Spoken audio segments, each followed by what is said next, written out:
Estamos de volta para falar agora sobre a COP16 que está sendo realizada em Cali, na Colômbia.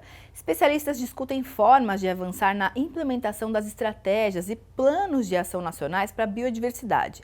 É a 16ª conferência das partes signatárias da Convenção de Diversidade Biológica, CDB, com o tema Paz com a Natureza. Quem está participando direto de lá do evento com a gente é o Leonardo Munhoz, pesquisador da FGV Agro.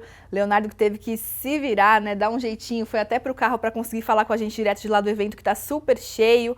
Então, seja muito bem-vindo, Leonardo. Prazer estar conversando com você.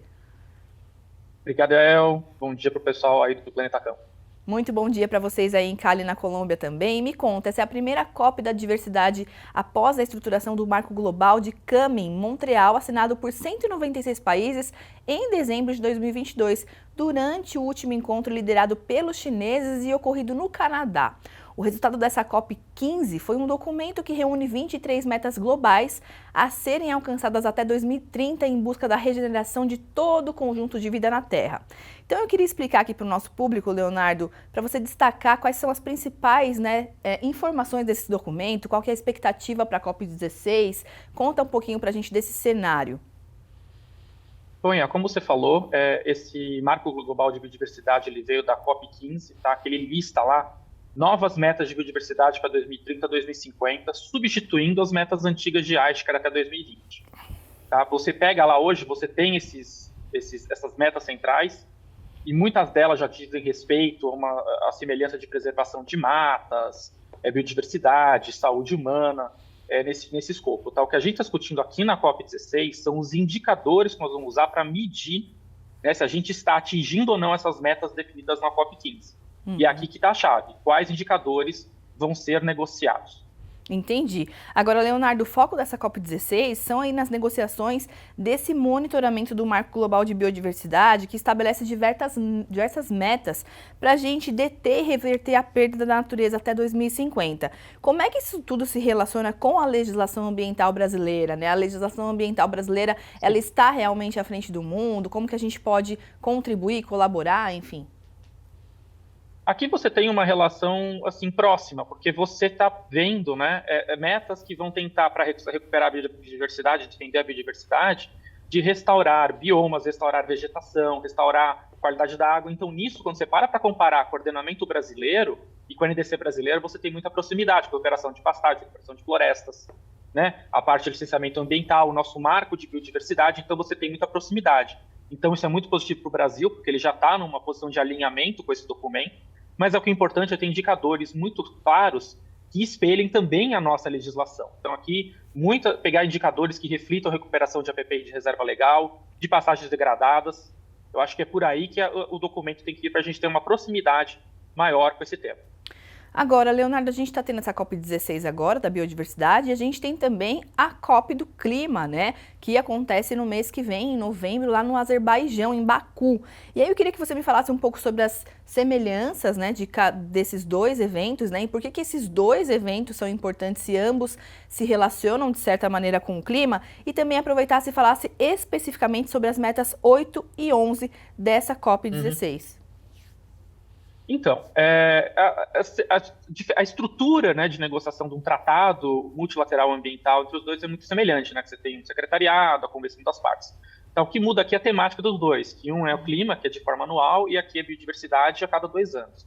O que está acontecendo, que a gente identificou na COP15, agora na COP16, é uma temática de cruzamento entre essas duas agendas, da COP de biodiversidade, tentando entrar com mais força na COP de clima. Então, tem uma pauta específica aqui sendo negociado para que a sinergia dessas agendas seja melhor aproveitada.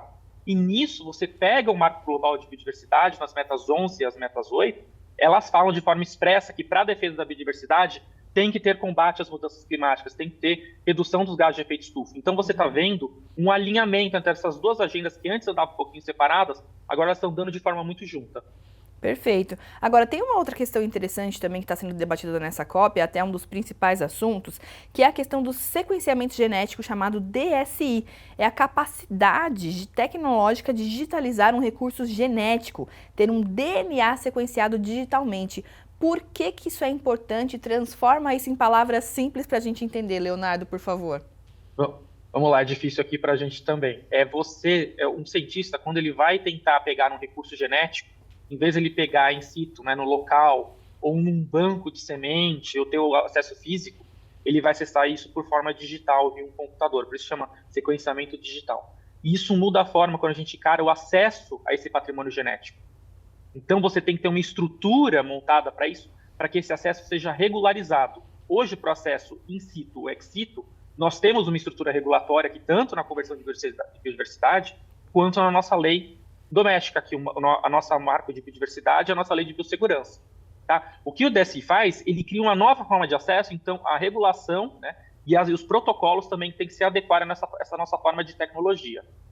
Entendi. Agora, Leonardo, como é que tudo isso reflete no comércio internacional, né? Como é que ficam essas regras que a gente vê sendo tão debatidas, né, com a UDR e outras iniciativas de outros países também? Como é que fica essa questão, Leonardo, para a gente encerrar? Bom, a primeira coisa é que o DSI ele tem um impacto mais direto nessa forma de acesso, regularização de acesso do recurso genético. Então, aqui você tem que ter esse protocolo novo, né, esse ordenamento novo, aceitando como é que isso vai ser trabalhado, para você não ter uma certa forma aqui de biopirataria, de acesso irregular. Aqui, com relação ao comércio internacional mais propriamente dito, tem um item aqui na convenção que é os impactos socioeconômicos de transgênicos. Isso, várias relações do mundo estão começando a trabalhar com essa noção, e o que isso pode, assim, ter de implicação. Em vez de só pedir uma análise de risco à saúde humana e biodiversidade, que hoje é obrigatório na Convenção de Biodiversidade e nas leis nacionais, também se pediu uma análise socioeconômica. E o que isso significa? Isso poderia ser uma nova exigência comercial a ser trabalhada no futuro, que pode alterar as regras da OMC. É isso, vamos ficar de olho. Leonardo Munhoz, pesquisador da FGV Agro, participando aqui do Planeta Campo, direto da COP16, lá em Cali, na Colômbia. Obrigada. Muito obrigado, gente. Obrigado, tchau, tchau. Obrigada mais uma vez. Bom evento para vocês. Planeta Campo. Patrocínio. JBS. Há 70 anos alimentando o que alimenta o mundo. UPL. Reimaginando a sustentabilidade. Apoio. SLC Agrícola. Produzindo com eficiência e sustentabilidade. Infinity. Gestão de resíduos. Associação Brasileira dos Criadores de Zebu. A BCZ de todos. Campo Forte. Nosso forte é fazer você produzir mais.